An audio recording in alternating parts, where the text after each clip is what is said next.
Hi everyone, I'm Pam with Organizer AZ 911. This tip clip today is going to be about organizing your photos because recently I received a lot of requests on this topic, so I thought no time like the present. So let's get started. Now, organizing your photos can be a pretty big job, so I want to give you about 4 tips to think about before you start organizing your photos. One is to select a location in your house that has a large surface area for sorting your photos. A dining room table would be preferred. And it's also in a location where you don't have to pick it up every night. You can leave it out for a period of time. Number 2, you want to set a realistic goal in completing the project. This is something that will not happen usually in one sitting. So again, don't set yourself up to get discouraged or even quit the job. Know it's going to take you a while to finish it. Number 3, make the job enjoyable. Maybe put some music on while you're doing it, or invite a friend or family over and do it with someone. Anything you can do that'll make the job a little more enjoyable for you. And finally, number 4 is try to tackle it in smaller amounts. Maybe setting up 30 minutes a day to sort the photos, or maybe designate a certain amount of photos to do daily. It'll make the project go a lot easier for you. All right, keeping those things in mind, let's move forward and organize your photos. Okay, so let's start talking about the steps to organize your photos. Okay, the first step you want to do is gather any and all photos you have throughout your house, every single last one of them. If you have some photos that are in older photo albums, see if you can remove them from those older albums. And the reason being is the older the album, the more likely it was made from acid-based paper and plastic that in time will fade or even destroy your photos. So the older photo albums are really not a good place to have your photos.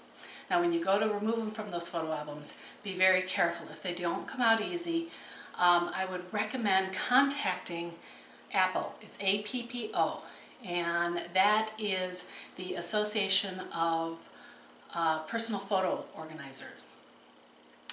They have a website. I'll put a link below.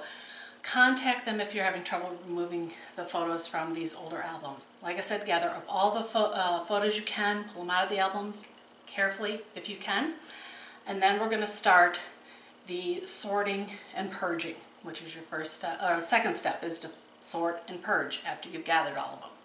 So a lot of people, when they go in their sorting, they start thinking chronologically that they should put it in from birth to the present day. And I'll be honest with you, at my age, when I look at a picture, I can't really tell if I'm 7 or 8 or even 9. It's really hard to distinguish, and I really discourage people from trying to separate things into chronological order. It's a lot more time consuming because you are trying to pick out references to help you remember what year it was. Instead, I would recommend sorting by either sort by people, or events, like these are all my vacation shots, these are all my holiday shots, these are all the school event shots. If you're organizing by people, of course, separate them. These are all my mom, these are all my dad, these are my mom and dad, anything like that. And then maybe make little note cards out of index cards. You can see a little holiday and vacation, that sort of thing, and place them all around your table to designate what piles belong where. Okay, so you do that, then you start just going through in like a deck of cards, put all the photos into their existing category that you have laid out on the table. Now, once you get all of them sorted out, or you can do it while you're sorting, any pictures that are duplicates or blurred, or you can't really see the face because it's like at an angle, or you're seeing only back of the heads, remove those from your main sorting area, and those will be considered for purging later. So you get all of the photos that are not duplicates into their different categories on your table.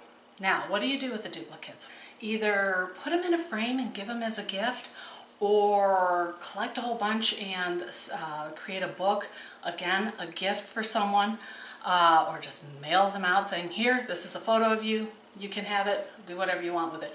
But that's what you can do with all your duplicates, so you're not necessarily throwing them out. If you don't have anyone you can gift it to or send it to, then let it go. If you have one, you don't need 5.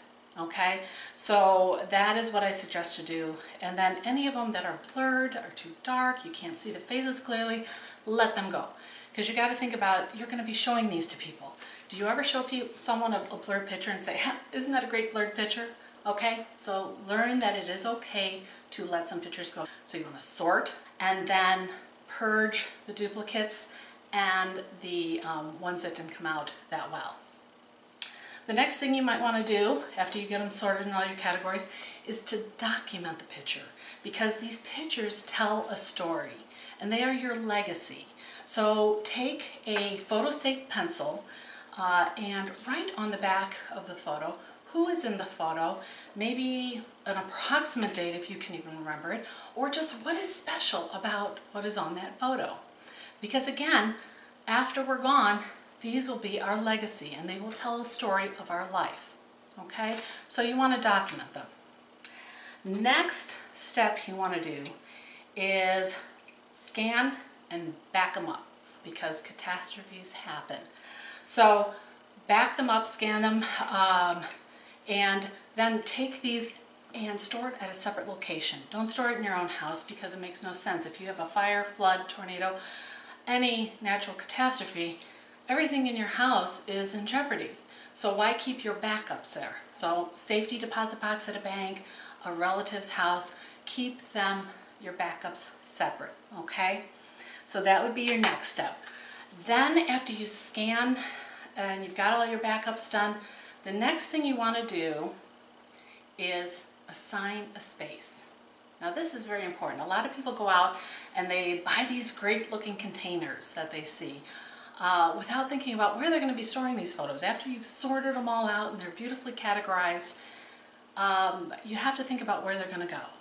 So once you figure that out, then you can go on to the step of finding a suitable container for it.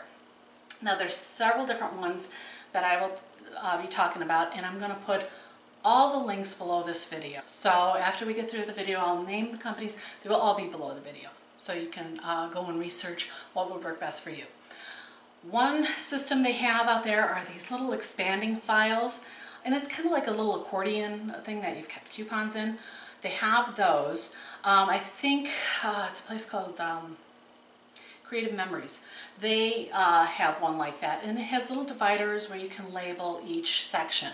You can use those if you don't have a whole lot of them, or if you want to keep each little group separate. Another one you can do is finding acid-free albums. The newer ones are acid-free, or look for them, specialty. You can create a book. If you scanned them, you can use all the different medias out there to create books and keep a whole library of your photos out on a bookshelf someplace. Another thing you could do is use a storage box. I think there's a place called All My Memories and Where Are My Memory, or yeah, Where Are My Memory Keepers. Those are ones that have a lot of very different boxes you can choose from, photo-safe boxes, and they also come with the little dividers and that you can easily label the different sections of your photos. They also have, and one of my personal favorites are these. Let's see if I can get it in. It is an actual, it's a bigger, large photo case, and it's got a nice handle. This one I got from Container Store. It was about $33. What I like about this is, number one, it's sturdy, it's acid-free, of course, and inside this comes with, if I can get these out, little individual containers that you can sort and put each different topic or event in. And then, of course, like I said, I labeled each. I don't know if we can see that. Label each so I can easily find, and when you open it up, all my labels, it's clear. I can find whatever photo that I'm looking for. So like I said, that one I like. There is a company called, I think, Crupper Hopper that makes also a very large case, and it's very similar to that, only when you flip it over it has another section for like 8x10s, the larger photos that you can keep. So that's an option. You can find those cases also all over Amazon. So those are just some containers that you can use to store and sort your photos. And finally, the last thing you want to do is to maintain the system you set up. So whatever system you decide to sort and contain your photos in, maintain it in the future.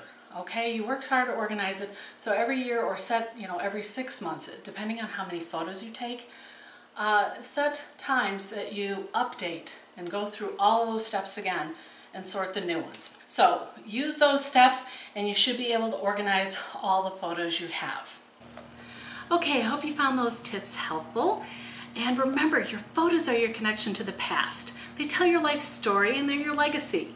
It's important to take them out and enjoy them from time to time.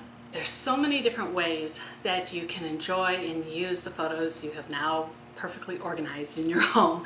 And I wanted to show you, before we finish this tip clip, I wanted to show you two of my favorite ways to make sure you're always taking out and enjoying the photos you've organized. And one is to create a gift for someone. This is what I got. It's a birthday binder, where it's only a little 1/2 inch 3-ring binder. And we gave this to my dad last fall, something like this. And each month we hand him a page with a new photo of us with him and a paragraph about that photo and why that memory is special to us. And like I said, each month we have 4 people in my family and all of us give him 1 page every month.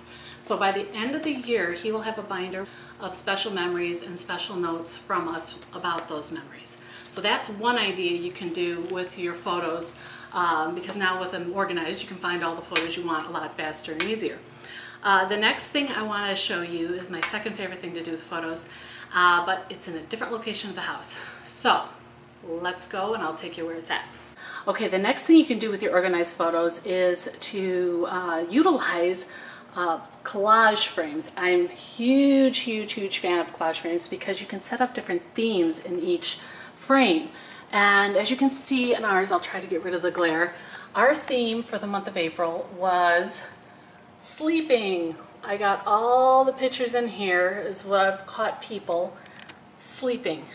I don't know if you can see with the glare. I had a whole collection of these, even the dog. There's the boys, but you can set up any different theme. Like if it's someone's birthday in a month, 1 month, you can put all pictures of that person who's celebrating their birthday. If it's near a holiday, if you have it like at Halloween, you can put all your past Halloween costumes, pictures of that. Or Christmas, you can make it an all Christmas theme. Whatever you can think of that you have a category of pictures, change them out every month. That way it's a new thing to look at, it's fun, and it also provides a lot of good conversation. So get creative and have fun with those photos. Okay, I hope you found the information in this tip clip helpful. Again, all the links will be below this video, and I encourage you, if you have any ideas or things that you want to hear about on how to organize, please either leave a comment below with tip clip suggestions or email me directly. My email address will be also listed below. I'd love to hear from you. I'm Pam with Organizer AZ 911. Thanks for watching.